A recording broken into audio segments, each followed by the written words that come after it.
Tired of your Kvcore website just sitting there? Let's turn it into a lead-generating machine by adding a free resources tab. First, log into your Kvcore Dashboard. This is where all the magic happens.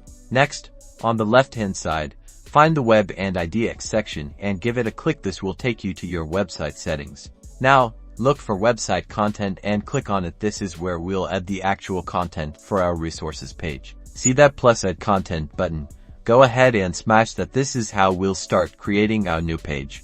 Alright, in the content name field, type resources. Then, in the content box below, add a brief introduction to your free resource page, like welcome to your free resources. Scroll to the bottom and save what you just wrote.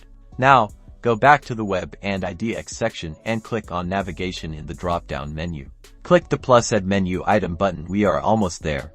In the title field, type resources. In the content field, select the resources page you just created and click save.